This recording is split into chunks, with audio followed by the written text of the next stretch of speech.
सैनिक सूरज सिंह का पार्थिव शरीर पहुंचा, गांव दी गई अंतिम विदाई।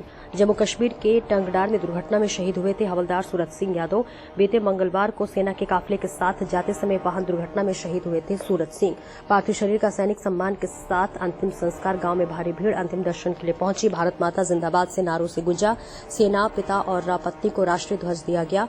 वहीं शहीद सूरज सिंह की एक बेटी और बेटा है। अपने पिता के शव को देखकर रो रोकर बुरा हाल हुआ बच्चों का। सूरज सिंह का सैनिक सम्मान के साथ अंतिम संस्कार उनके पैतृक गांव प्रेमपुरा चकरनर नगर इटावा में किया गया। दूर दूर से शहीद के अंतिम दर्शन करने के लिए भारी भीड़ शहीद के गांव पहुंची। परिवार के लोगों ने शहीद के पार्थिव शरीर को देखकर फूट फूट कर रो पड़े। शहीद के बेटे ने पिता को मुखाग्नि दी।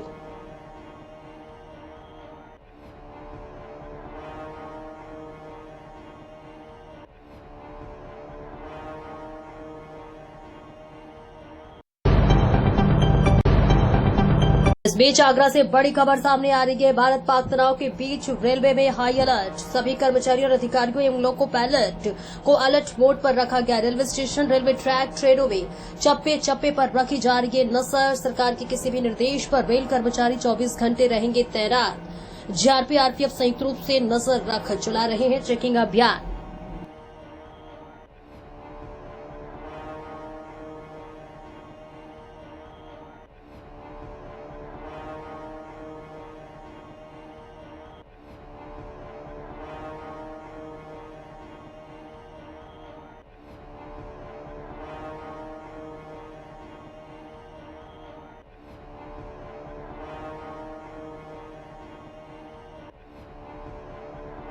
समय हिंदुस्तान के बीच में जो बात चल रहा है, पूरे देश में माहौल गर्म है। इसको लेकर रेलवे की क्या तैयारी और किस तरीके से अलर्ट किया? जिस प्रकार से भारत सरकार द्वारा निर्देशित किया गया है, रेल मंत्रालय में भी सतर्कता के लिए आदेश जारी कर दिए गए हैं। सिक्योरिटी अलर्ट आरपीएफ और जीआरपी को ब्रीफ करा जा चुका है। सभी इंपॉर्टेंट स्टेशंस पे सुरक्षा व्यवस्था बढ़ाई गई है। मेटल डिटेक्टर्स ऑपरेशनल हैं और डॉग स्क्वाड का भी प्रयोग किया जा रहा है। मैम, जिस तरीके से जानकारी आई है कि रेलवे द्वारा कहा गया है कि रेलवे ट्रैक पर विशेष निगरानी रखी जा रही है, जैसे कोई आतंकी गतिविधि न कर सके, अगर तो उस पर कोई ऐसा कांड न करें जिससे यात्रियों को असुविधा हो या ट्रेन पलटने जैसी घटना हो। इसके साथ ही ट्रेनों के अंदर एवं प्लेटफॉर्म पर भी सघन चेकिंग की जा रही है, जिससे कोई आतंकवादी घटना को। इसको लेकर क्या इंतजाम किया जाए? पहलगाम की घटना के बाद से ही ट्रेनों में भी सुरक्षा बढ़ा दी गई थी। सभी जम्मू बाउंड ट्रेनों में आरपीएफ द्वारा एस्कॉर्टिंग की जा रही है ताकि अंदर हम कोई संदिग्ध अगर एक्टिविटीज हो रही हैं तो उनको आइडेंटिफाई कर सके और यात्रियों को भी एक सुरक्षा का एहसास हो। इसके अलावा ट्रैक्स पे भी पेट्रोलिंग बढ़ाई गई है। पेट्रोलिंग में न सिर्फ पेट्रोलमैन डिप्लॉय किए गए हैं बल्कि सीसीटीवी की मदद से भी ट्रैक्स की पेट्रोलिंग करी जा रही है। मैम, जानकारी में है कि रेलवे द्वारा बताया है कि लोको पायलट को आपातकाल के लिए तैयार रहने के लिए कहा गया है, जिससे सेना को कभी भी कोई ट्रेन की आवश्यकता, आवागमन के लिए आवश्यकता हो तो तुरंत जारी किया जा सके। इसको लेकर भी कुछ आगरा रेल मंडल द्वारा तैयार है। रेलवे द्वारा सभी प्रकार के staff including crew and RPF and security personal सबकी ब्रीफिंग करी गई है और इसके अलावा जो भी स्ट्रैटेजिक मूवमेंट्स हैं या इस तरीके के हाई प्रायोरिटी मूवमेंट्स हैं उनको मॉनिटर किया जा रहा है और स्पीडली उसको हम गाड़ियों को भी मूव कर रहे हैं। ट्रेन कैंसिलेशन के लिए तो कुछ नहीं? अभी किसी तरीके की कोई कैंसिलेशंस नहीं है। ऐसी कोई इंफॉर्मेशन हमें अभी रिसीव नहीं हुई। नमस्ते। यह राजौरी जिला प्रशासन की ओर से आपके और आपके परिवार के लिए एक जरूरी सुरक्षा संदेश है। कृपया इसे पूरा और ध्यान से सुनें। तुरंत अपने घर की निचली मंजिल ग्राउंड फ्लोर पर आ जाइए। ऊपरी मंजिल पर हमला होने का खतरा ज्यादा रहता है। अपने घर की छत और दीवारों पर रेत या मिट्टी से भरी हुई बोरियां वो रखें ताकि गोलों के टुकड़ों से बचाव हो सके। जहां भी बंकर या सुरक्षित सामुदायिक आश्रय मौजूद हों वहां तुरंत शरण लें। खिड़की और दरवाजों के पास न खड़े हों ताकि कांच टूटने से चोट न लगे। आग लगने से बचने के लिए गैस सिलेंडर, हीटर और गैर जरूरी बिजली के उपकरण बंद कर दें। अगर आप बाहर फंस जाएं तो तुरंत किसी निचली जगह पर जमीन पर लेट जाइए और अपने सिर को हाथों या किसी मजबूत चीज से ढक लें। अपनी इमरजेंसी किट हमेशा तैयार रखें, जिसमें प्राथमिक चिकित्सा का सामान, पीने का पानी, सूखा खाना, टॉर्च, बैटरी वाला रेडियो और जरूरी कागजात हों। रेडियो, टीवी और स्थानीय प्रशासन के निर्देशों का लगातार पालन करें। बहुत जरूरी न हो तो घर से बाहर न निकलें। इस जानकारी को अपने परिवार, बच्चों और बुजुर्गों तक जरूर पहुंचाएं। सतर्क रहें, सुरक्षित रहें और दूसरों को भी सावधान करें। धन्यवाद।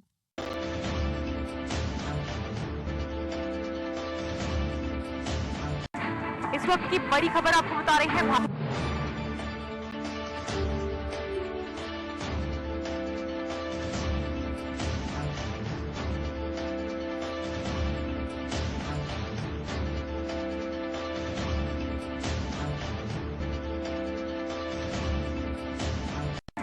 इस वक्त की बड़ी खबर आपको बता रहे हैं।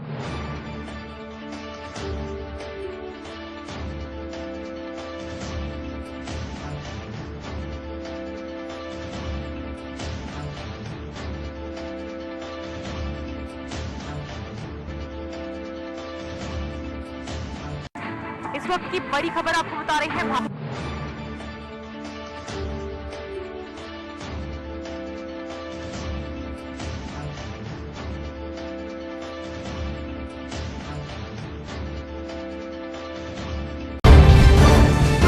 पाकिस्तान जंग पर आमादा दिखाई दे रहा है। भारत के सैन्य ठिकानों पर हमले कर रहा है। भारत के आतंकी ठिकानों पर की गई एयर स्ट्राइक के बाद से ही दुनिया में पाकिस्तान की पोल खुल चुकी है। इसलिए बौखलाया पाकिस्तान भारत के सैन्य ठिकानों के साथ नागरिक आबादी को भी निशाना बनाने की कोशिश कर रहा है। पूरी पश्चिम सीमा पर मिसाइल और ड्रोन हमले कर रहा है, लेकिन भारतीय सेना पाकिस्तान की हर कोशिश को नाकाम कर रही है। अभी तक भारत की तरफ से सब्र से काम लिया गया है। वो पहले ही साफ कर चुका है कि उसने एयर स्ट्राइक सिर्फ आतंकी ठिकानों पर की, किसी सैन्य ठिकाने को निशाना नहीं बनाया। विदेश सचिव ने कहा कि पाकिस्तान के हमले में 2 छात्रों की जान चली गई, जबकि हमारे कुछ सैनिक घायल भी हुए हैं। मिस्री ने कहा कि पाकिस्तान की तरफ से तंगधार उरी उधमपुर में हमला किया गया है। उन्होंने कहा कि करतारपुर कॉरिडोर फिलहाल सस्पेंड रहेगा। कर्नल सोफिया कुरैशी ने पाकिस्तान पर तीखा हमला किया। उन्होंने कहा कि पाकिस्तान ने जिस समय भारत पर हमला किया उस दौरान वो अपने एयर स्पेस में यात्री विमान भी उड़ा रहा था। वो आम यात्रियों को शील्ड बनाकर हमले कर रहा था। कराची और लाहौर जैसे बड़े शहरों में पैसेंजर प्लेन उड़ान भर रहे थे। भारत ने बेहद संयम से काम किया। पाकिस्तान की तरफ 300 से 400 ड्रोन के जरिए हमला किया गया है। 36 स्थानों पर पाकिस्तान ने घुसपैठ की कोशिश की, लेकिन भारतीय सशस्त्र बलों ने इनमें से कई ड्रोन और घुसपैठियों को मार गिराया। उन्होंने बताया कि इस हमले का संभावित मकसद भारत की वायु रक्षा प्रणालियों का परीक्षण और खुफिया जानकारी एकत्र करना था। ड्रोन के मलबे की फॉरेंसिक जांच से पता चला है कि ये तुर्की के 80 गार्ड सोंगर ड्रोन थे। पाकिस्तान के हमले का जवाब देने के लिए भारत ने भी उसके 4 ठिकानों को निशाना बनाया है।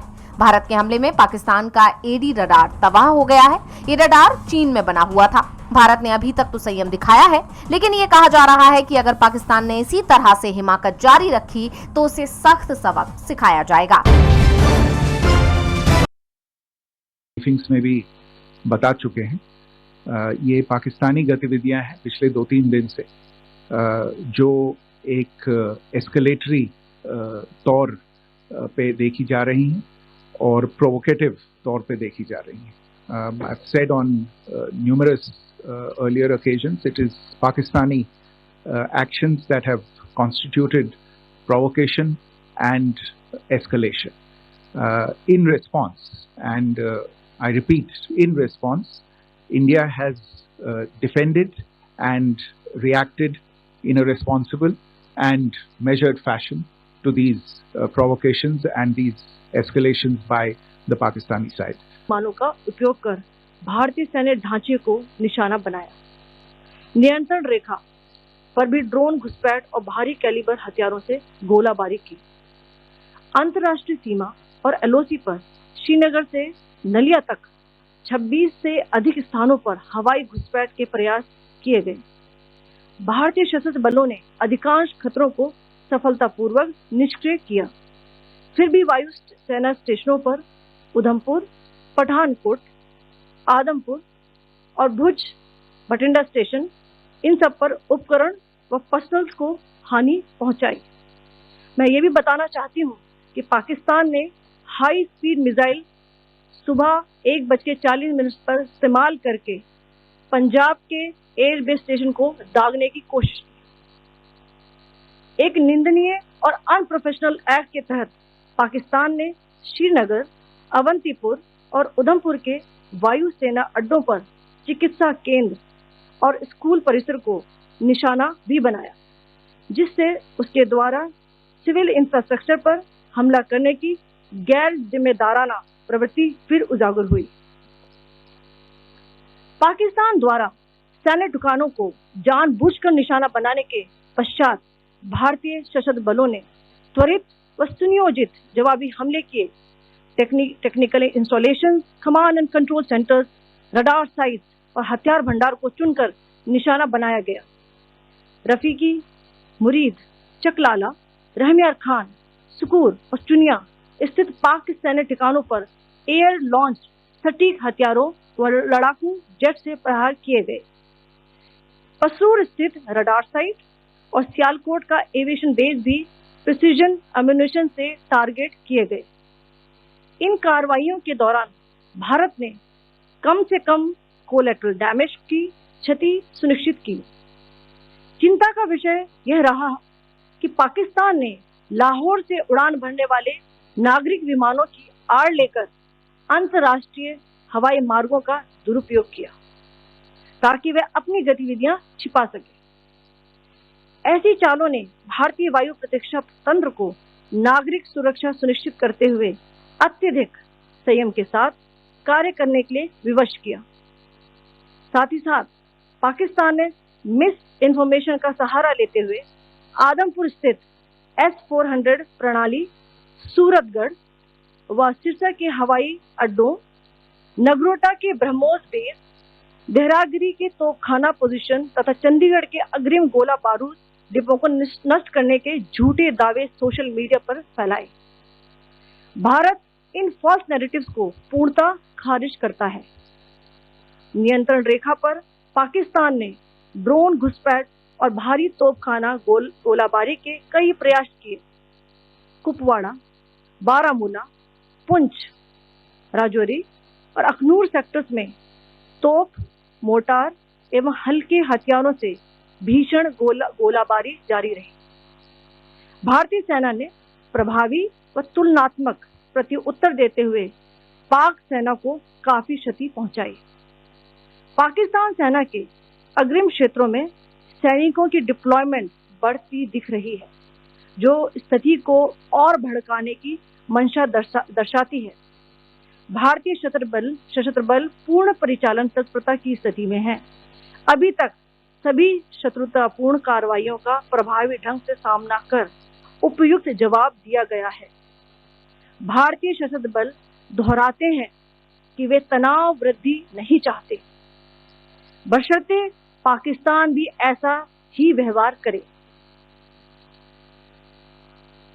आखिर में आपको कुछ वीडियो दिखाना चाहती हूँ जहां पर इंडियन आर्मी के वेपन्स LOC पर पाक के एसेट्स को ध्वस्त करते नजर आ रहे हैं।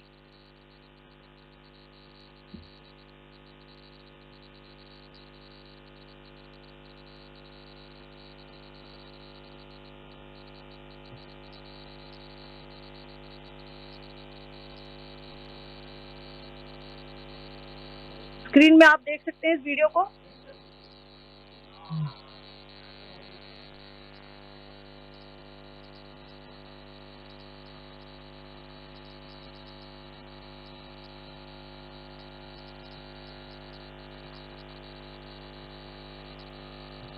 धन्यवाद। जय Hind.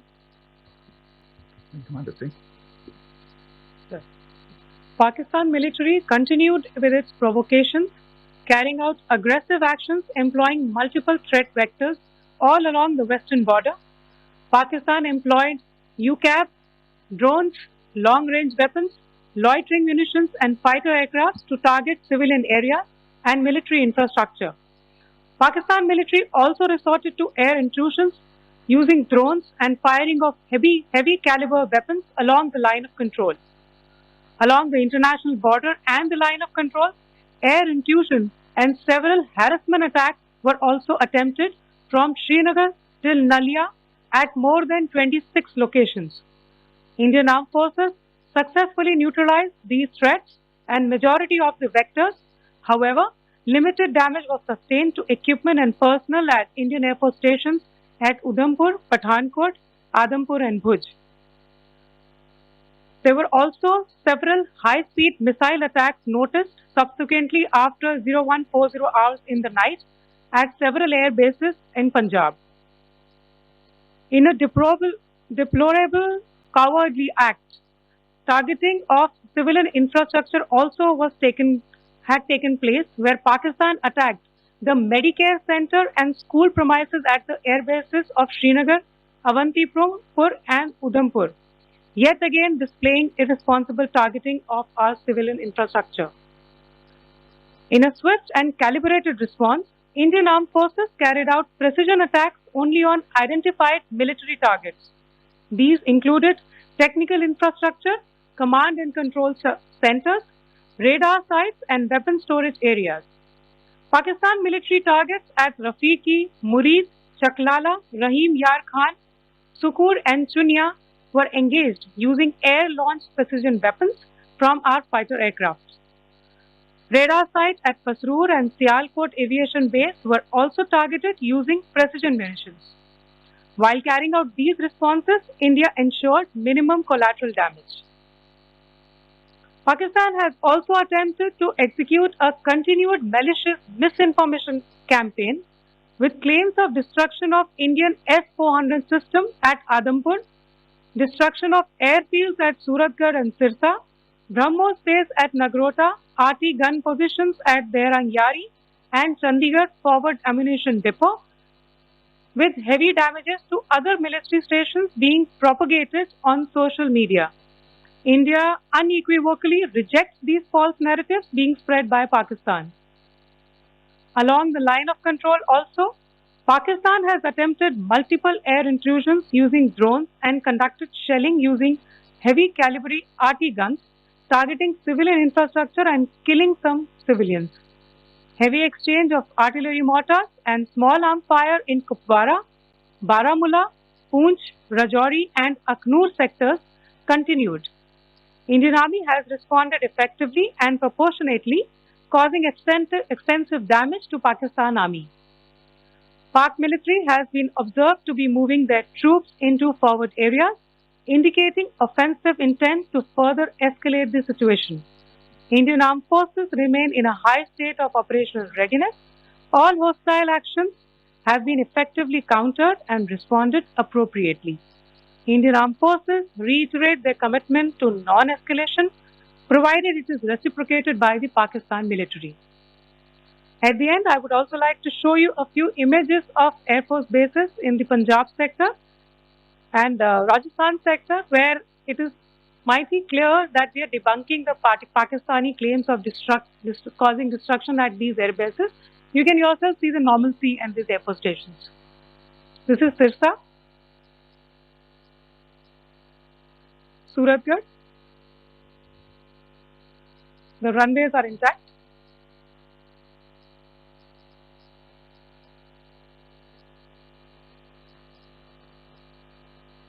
There are also time stamped. Just notice there are also time stamped. This is today.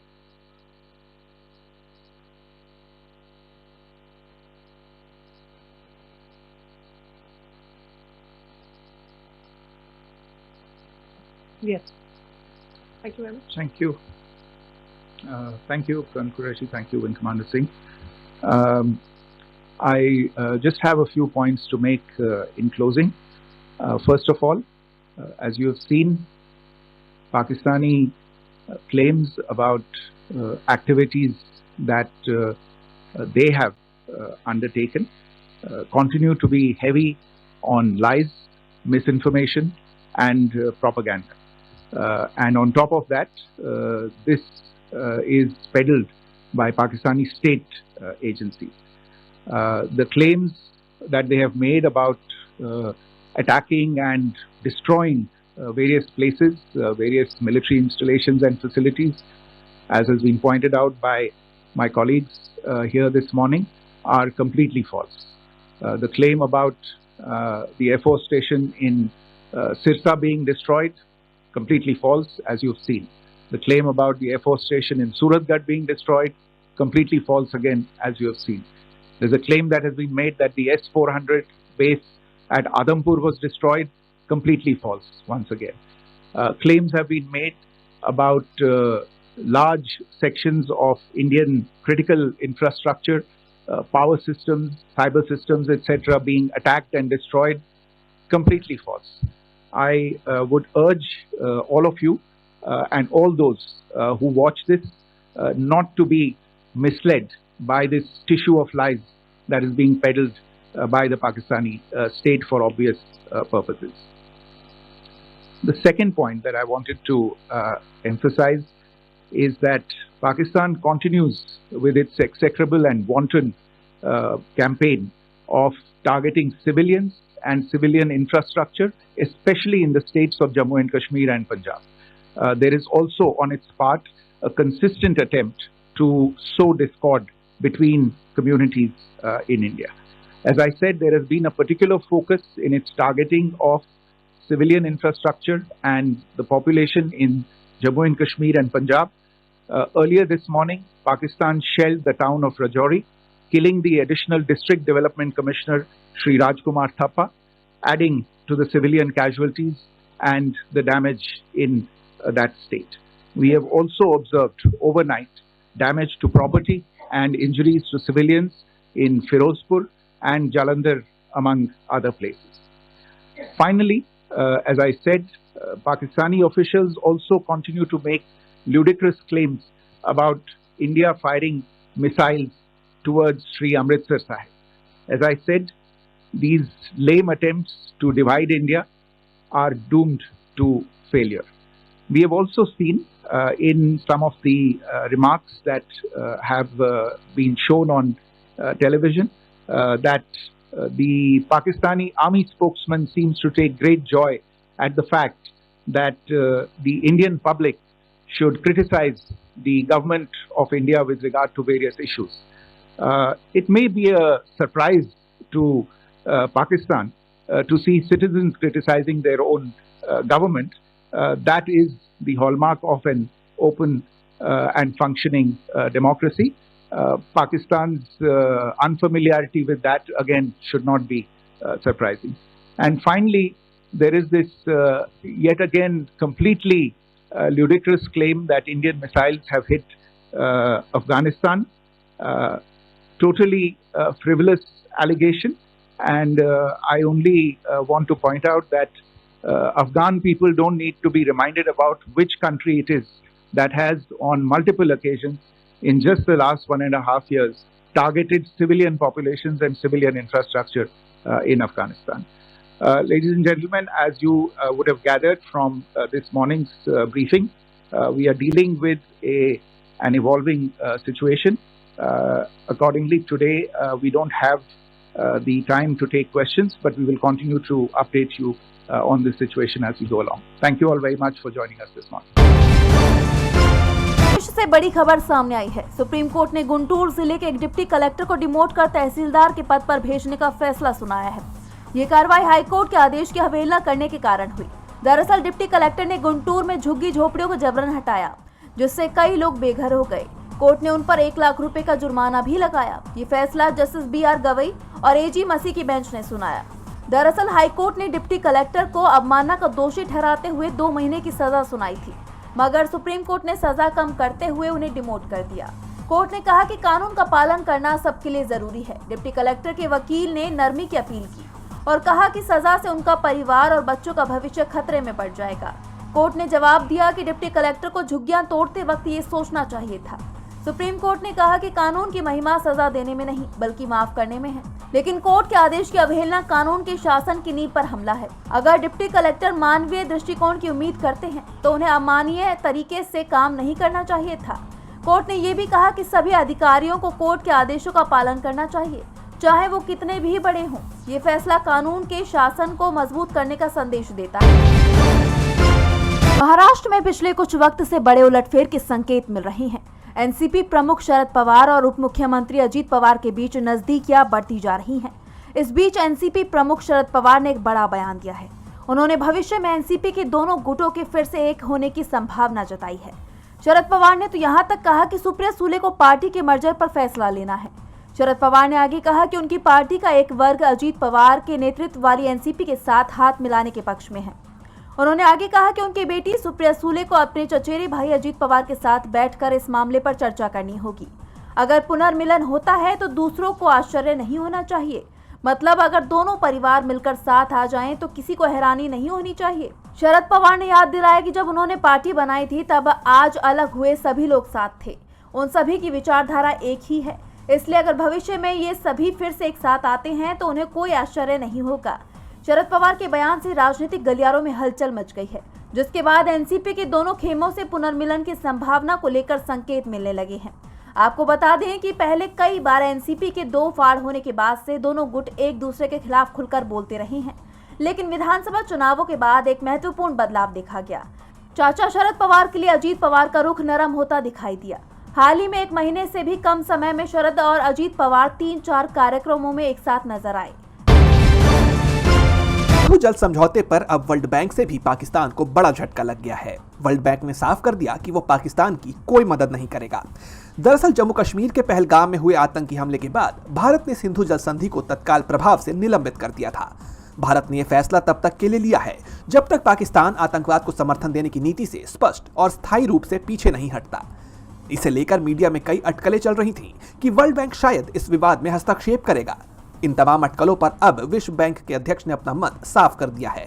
Ajay बंगा ने कहा कि 1960 के समझौते में विश्व बैंक केवल मध्यस्थ की भूमिका में है। इसका मतलब है कि भारत पाकिस्तान के बीच जारी इस हालिया विवाद में वर्ल्ड बैंक कोई दखल नहीं देगा। अजय बंगा ने कहा है कि हमारी भूमिका सिर्फ मध्यस्थ की है। विश्व बैंक इस द्विपक्षीय मुद्दे में हस्तक्षेप नहीं करेगा। ये दोनों देशों का फैसला है कि वो क्या करते हैं।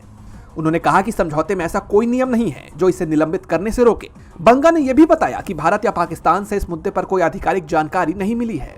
संधि के तहत इंडस नदी के 80% पानी का हिस्सा पाकिस्तान को और 20% हिस्सा भारत को मिलता है। बंगा के इस बयान से साफ है कि विश्व बैंक इस विवाद में तटस्थ भूमिका निभाता दिख रहा है और पाकिस्तान को करारा झटका दे दिया है। कंट्रोल बोर्ड यानी बीसीसीआई ने आईपीएल 2025 को फिलहाल 1 हफ्ते के लिए स्थगित कर दिया है। यह फैसला हाल ही में भारत और पाकिस्तान के बीच बढ़ते सैन्य संघर्ष के बाद लिया गया, जिसके चलते धर्मशाला में पंजाब दिल्ली का मैच बीच में ही रद्द करना पड़ा। बीसीसीआई ने सुरक्षा और सभी हितधारकों की चिंताओं को देखते हुए यह कदम उठाया है। जानकारी के मुताबिक बीसीसीआई ने आईपीएल को सिर्फ 7 दिनों के लिए रोका है। इस दौरान हालात की समीक्षा की जाएगी और इसके बाद टूर्नामेंट दोबारा शुरू हो सकता है। बीसीसीआई के उपाध्यक्ष राजीव शुक्ला ने इसकी जानकारी दी। बीसीसीआई ने यह निर्णय लिया है कि आईपीएल को अभी फिलहाल 1 सप्ताह के लिए स्थगित किया गया है। राजीव शुक्ला ने आगे बताया कि आईपीएल को पूरी तरह बंद नहीं किया गया है। 1 हफ्ते बाद नया शेड्यूल जारी किया जाएगा। वहीं आईपीएल गवर्निंग काउंसिल ने एक बयान में कहा कि यह फैसला सभी टीमों, खिलाड़ियों, प्रायोजकों, प्रसारकों और फैंस की राय लेने के बाद लिया गया है। काउंसिल ने यह भी कहा कि बीसीसीआई को भारतीय सशस्त्र बलों की ताकत और तैयारियों पर पूरा भरोसा है। फिर भी सभी के हितों को ध्यान में रखते हुए यह फैसला लिया गया। अब अगले हफ्ते बीसीसीआई हालात का जायजा लेगी और आईपीएल के बचे हुए मैचों का नया शेड्यूल जारी करेगी। अगली खबर पंजाब के जिला फिरोजपुर तहसील जिला हल्का मलावला से है। एक कुलवंत कौर नाम की औरत, उम्र 63 साल, कद 5 फुट, रंग गोरा, वासी बस्ती भौरू, दाखिले मलावाला तहसील जीरा जिला फिरोजपुर, सलवार कमीज पहने हुए थे और 9 सितंबर 2024 को मलावाला के बाजार गई थी लेकिन वापस नहीं आई। इस संबंध में अखबार में इश्तिहार भी जारी किए गए हैं। अगर किसी को उनके बारे में कोई जानकारी हो तो तुरंत मलावाला थाने में ASI Jagdeep Singh, mobile number 9877261612 और थाना मुखी Malawala inspector Gurpreet Singh, mobile number 9815400554 से संपर्क करें। जानकारी देने वाले को 20,000 नकद इनाम भी दिया जाएगा। SB news 24/7 state bureau chief Punjab से गुरलाल सिंह बराला की रिपोर्ट।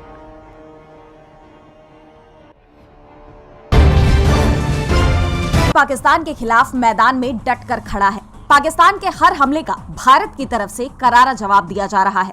इन हालात में दिल्ली में लगातार बैठकों का दौर चल रहा है। आगे की रणनीति पर चर्चा की जा रही है।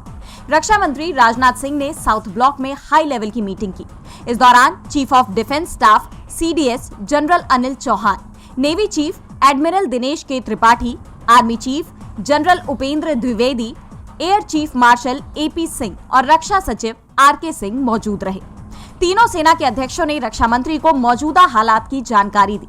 वहीं दूसरी तरफ गृह मंत्री अमित शाह के साथ एनएसए अजित डोभाल की मुलाकात हुई। गृह मंत्री के आवास पर हुई इस हाई लेवल मीटिंग में DG BSF Daljeet Chaudhary, CISF के महानिदेशकों के साथ ही गृह मंत्रालय के वरिष्ठ अधिकारी भी शामिल हुए। इस दौरान सीमा की स्थिति और हवाई अड्डों की सुरक्षा व्यवस्था की समीक्षा की गई। इसके अलावा केंद्रीय स्वास्थ्य मंत्री जेपी नड्डा ने स्वास्थ्य मंत्रालय के वरिष्ठ अधिकारियों के साथ देश भर के स्वास्थ्य केंद्रों और सुविधाओं पर समीक्षा बैठक की। वहीं केंद्रीय कृषि मंत्री शिवराज सिंह चौहान ने भी कृषि अधिकारियों के साथ बैठक की। इसकी जानकारी देते हुए उन्होंने कहा कि हमारे कृषि भंडार भरे हुए हैं। कृषि विभाग के तौर पर हमारी जिम्मेदारी फूड सिक्योरिटी सुनिश्चित करना है। हमारे पास गेहूं, चावल या अन्य अनाज पर्याप्त मात्रा में है। जवान सीमा पर तैनात हैं और वैज्ञानिक खेतों में किसानों के साथ है। यानी देखा जाए तो सभी केंद्रीय मंत्रालयों की बैठकें हुई और सभी मंत्रियों ने किसी भी स्थिति के लिए अपने विभागों की तैयारी ठोस करने पर जोर दिया है।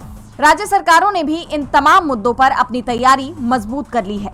इस बीच सरकार की तरफ से एक बार फिर मीडिया के लिए एडवाइजरी जारी की गई, जिसमें सेना की मूवमेंट और सोर्सों के आधार पर खबर दिखाने से इनकार किया गया है।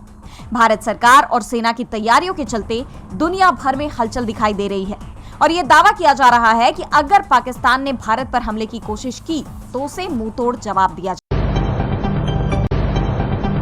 आगरा से बड़ी खबर पूरे देश के साथ उत्तर प्रदेश में हुई मॉकड्रिल। आगरा के बल्केश्वर स्थित गणेश राम नगर कन्या इंटर कॉलेज में हुई मॉकड्रिल। आगरा, लखनऊ, गोरखपुर, बरेली समेत 15 जिलों में होगा ब्लैकआउट। पहलगाम में आतंकी हमले के बाद किसी भी आपदा या आपात स्थिति से निपटने के लिए सिविल डिफेंस ने मॉकड्रिल की। आज युद्ध की स्थिति में घायलों को अस्पताल पहुंचाने से लेकर उनके प्राथमिक उपचार व अन्य व्यवस्थाओं को लेकर मॉकड्रिल की। भारत पाकिस्तान सीमा पर तनाव को देखते हुए हुई मॉकड्रिल।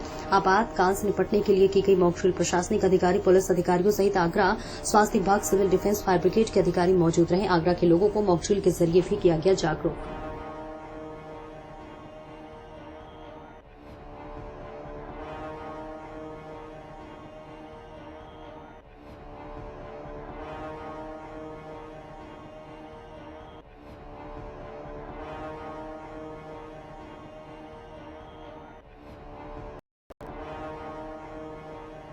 जानते हैं कि ऑपरेशन अभ्यास के अंतर्गत आज 4 बजे पूरे देश भर में ये ऑपरेशन चल रहा है। तो हमारे जनपद में भी आज इसका एक विस्तृत में प्लानिंग किया गया एंड इसको गणेश नगर सरस्वती विद्या मंदिर में आयोजन किया गया आगरा में।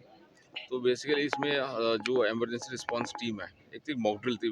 मॉकड्रिल में ऐसा होता है कि हमारी प्रिपेयर्डनेस क्या है, हमारी शक्ति क्या है, हमारी कमियाँ क्या है और जिसको हम और स्ट्रीमलाइन कैसे कर सकते हैं, सेंसिटाइज कर सकते हैं हमारी जो नीचे सबके स्टाफ को। एक ड्रिल था ये जो गाइडलाइंस आई थी MHA से एंड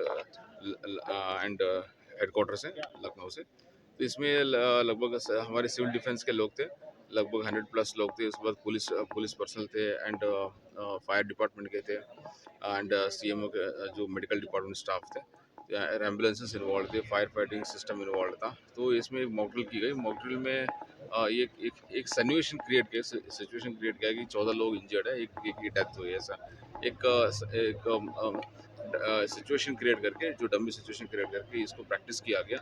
तो एक तरफ से जो देखिए क्या होता है, पहली बार हम सारे इंटर डिपार्टमेंटल कोऑर्डिनेशन कर रहे हैं, तो इसमें जो हमारी लर्निंग्स होगी ये होगी और इसको आगे तक लेके जाएंगे। Thank you.